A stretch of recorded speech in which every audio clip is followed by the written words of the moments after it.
નમસ્કાર. તો આજે આપણે જોઈશું સીબીઆરટી બેઝ મોક ટેસ્ટ જે છે કેવી રીતે આપવાનો હોય છે. ખાસ કરીને અત્યારે જીપી એસએસબીની જેટલી પણ એક્ઝામ આવી છે એની અંદર પંચાયત પસંદગી મંડળની એક્ઝામ છે, એમાં સીબીઆરટી બેઝ એક્ઝામ લેવાની છે.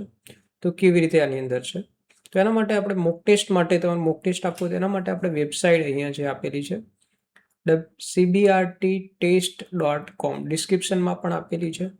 તો એમાં જે છે તમારે આ રીતે વેબસાઇટ ઓપન કરશો એટલે આ રીતે વેબસાઇટનું આ રીતે મેનુ આની અંદર ઓપન થઈ જશે. આમાં સૌ પ્રથમ તમારે જે છે વેબસાઇટમાં રજીસ્ટર કરવાનું હોય છે. રજીસ્ટરમાં સિમ્પલ છે, તમારું જે છે નામ છે, મોબાઈલ નંબર છે, નામ, surname, mobile number, email ID નહીં લખો તો ચાલશે. પાસવર્ડ 2 વખત આપવાનું છે અને અહીંયા જે લખ્યું છે લખીને રજીસ્ટર કરવાનું છે એટલે કમ્પ્લીટ થઈ જશે. અને ઓલરેડી રજીસ્ટર હોય તો લોગિનમાંથી તમે કરી શકો. એક વખત રજીસ્ટર કરો તો તમારે લોગિનમાંથી જ આની અંદર કરવાનું છે. તો અરે આ ઓલરેડી રજીસ્ટર છે તો આપણે લોગિન કરવાનું છે. આમ તમારે ના હોય તો રજીસ્ટર પહેલાં કરવાનું રહેશે. હવે અહીંયા ક્લિક કરશો એટલે અહીંયા અલગ અલગ ટેસ્ટ આની અંદર મૂકેલા છે. તમે અત્યારે અહીંયા જોશો તો ત્રીજો સર્વેયર મોક ટેસ્ટ છે, જીપીએસએસબી ગ્રામ સેવકનો મોક ટેસ્ટ છે. તો આ રીતે છે. તો એક્ઝામ્પલ તરીકે આપણે ગ્રામ સેવકનો મોસ્ટ છે. આ કોમન સિલેબસનું પણ એક બનાવ્યું. કોમન એટલે 100 માર્ક્સનો સિલેબસ કોમન હોય છે પંચાયત પસંદગીની જે એકલી એક્ઝામમાં. તો કોમન 100 માર્ક્સનો સિલેબસ જે આવે છે એનું જે ટેસ્ટ આપવું હોય તેના માટે છે. તો આપણે એક્ઝામ્પલ કે ગ્રામ સેવકનું આ રીતે એક્ઝામ આપી છે. તો અહીંયા બાય ઉપર ક્લિક કરવાનું છે. બાય ઉપર ક્લિક કરશો એટલે એનું પેમેન્ટ મોડ આની અંદર આવી જશે. અહીંયા એડ ટુ કાર્ડ કરવાનું છે. એડ ટુ કાર્ડ કરો એટલે આવી જશે અને અહીંયા ચેકઆઉટ કરવાનું છે. ચેકઆઉટ કરો એટલે તમારે જે છે જે પણ પેમેન્ટ મોડ હોય પેમેન્ટથી તમે આની અંદર ચેકઆઉટ કરી શકો છો. બરાબર. તો ઓનલાઈન કરી નેક્સ્ટ કરો એટલે પેમેન્ટની ડિટેલ તમારે નાખીને કરવાની હોય છે. તો અહીંયા જે છે આપણે કોડ અહીંયા ઉપયોગ કરેલો છે.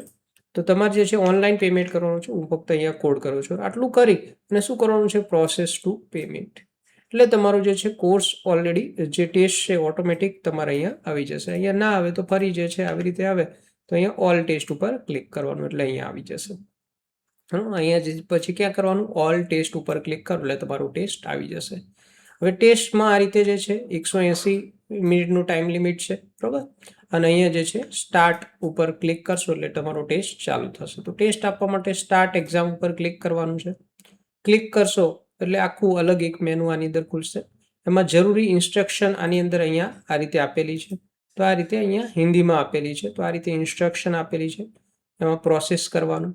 પછી અહીંયા જે છે આ રીતે ઇન્સ્ટ્રક્શનની અંદર લખેલું છે કે 4 MCQ ક્વેશ્ચન હશે, એક સાચો છે, નેગેટિવ 0.25 છે. પછી અહીંયા આવું આ ટીક આવે છે તો અહીંયા આ ટીક કરી નાખવાનું અને પછી અહીંયા સ્ટાર્ટ એક્ઝામ કરવાનું એટલે તમારું જે છે ટેસ્ટ આની અંદર ચાલુ થશે. તો અહીંયા જો આ સિલેબસની અંદર 200 ક્વેશ્ચન છે તો આ રીતે ટોટલ અહીંયા આ બાજુ 200 ક્વેશ્ચન અહીંયા આવી જશે આ સેક્શનની અંદર. આન્સર આપેલું હશે એમાં ગ્રીન કલર આવશે, નહીં આન્સર તો રેડ કલરમાં બતાવશે.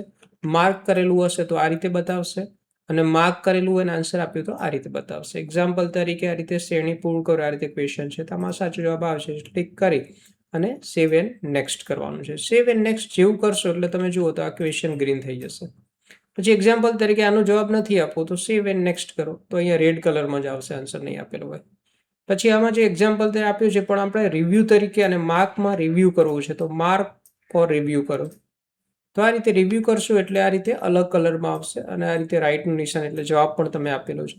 તો આ રીતે ટીક કરી અને સેવ એન્ડ નેક્સ્ટ કરતા રહેવાનું છે. તો આની અંદર લાસ્ટમાં ટીક કરી અને જે પણ જવાબ છે એમાં સેવ એન્ડ નેક્સ્ટ કરવાનું હોય છે.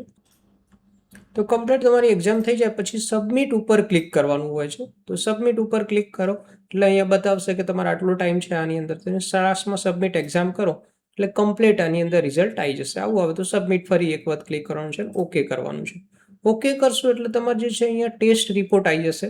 એમાં તમારો સ્કોર જે છે કેટલો છે, મેક્સિમમ સ્કોર કેટલો હતો, કેટલી મિનિટ આની અંદર આપ્યું, એમાં કેટલા કરેક્ટ છે, કેટલા ઇનકરેક્ટ છે, કેટલા એટેમ્પ નથી કર્યા, એ રીતેનો આખો ગ્રાફ તમારે અહીંયા આવી જશે. પછી સબ્જેક્ટ વાઇઝ જુઓ તો અહીંયા સબ્જેક્ટ વાઇઝ પણ આની અંદર જોઈ શકો કેટલા પ્લસ કેટલા છે. પછી ક્વેશ્ચન જે છે વાઇઝ તમે જે છે આમાં ક્વેશ્ચન આપ્યું છે એમાં કેટલો ટાઈમ આપ્યો છે, કેટલી સેકન્ડમાં જવાબ આપ્યો છે, ટાઈમ વાઇઝ તમે અહીંયા જોઈ શકો. પછી ટોપર હોય ટોપરે કેટલા માર્ક્સ આવે છે એ પણ તમે આની અંદર જોઈ શકો. સોલ્યુશનની અંદર પેપરનું આખું સોલ્યુશન તમારે આની અંદર આપેલું હશે. તો આ રીતે તમે સોલ્યુશન પણ આની અંદરથી જોઈ શકશો. તો આ રીતે લાસ્ટમાં કમ્પ્લીટ રિપોર્ટ આની અંદર આ રીતે આવી જશે. તો આ રીતે સીબીઆરટી બેઝ એક્ઝામ આવે તો PSSBનું એટલે કે પંચાયત બોર્ડનું આપણે ત્યાં ગ્રામ સેવકનું મોક ટેસ્ટ બનાવ્યું છે. બીજા પણ આપણે મોક ટેસ્ટ આની અંદર એડ કરતા રહીશું, તો એમાંથી તમે પરચેસ કરી શકો છો. So thank you for watching this video.